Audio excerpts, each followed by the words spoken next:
بسم الله الحمد لله والصلاة والسلام على رسول الله. اللهم اغفرنا لما تحب. أما بعد، السلام عليكم ورحمة الله تعالى وبركاته. سلام كدب ولا ليال وحي نوسعدي برنامجكي دينيga ahaa. walaalayaal waxaan ka warami doonaa mid ka mid ah qisooyinkii nebiyada, naxariis iyo nabadgelyo korkooda ha ahaatee. waana qisadii nebi idris calayhi salaam. nebi idris waxaa ammaanay xaqa subxaana wa tacaala. nebi idris waxa uu soo gaadhay nebi aadan calayhi salaam muddo dhan 380 sano. sababtoo ah waqtiyadii hore dadka cimrigoodu waa uu dheeraa, waana suurtagal in 380 in ka badan uu soo gaadhay. nebi idris waxaa loogu tilmaamaa inuu yahay ruuxii ugu horeeyay ee khad wax ku qora. waxaa loo soo diray ubadkii nebi aadan calayhi salaam iyo wixii ay sii dhaleen. nebi idris calayhi salaam waxa uu ahaa ruux firfircoon oo dacwadda ku fiican, oo gaarsiiya qof kasta mar walba iyo meel kasta uuna diyaar ah.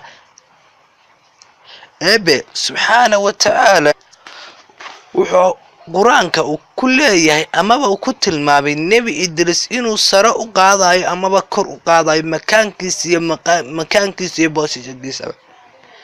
eebe subxaana wa tacaala wuxuu u waxyooday inuu u qoraayo nebi idris ajar u dhigma camalka dhammaan ibni aadankii waqtigaa noolaa.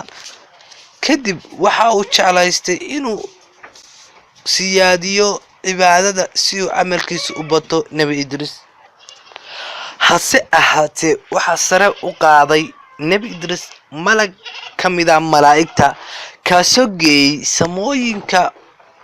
marka uu marayay samooyinka afraad ayuu la kulmay malakul mawtkii. kadibna naftii baa lagaga qaaday samada afraad.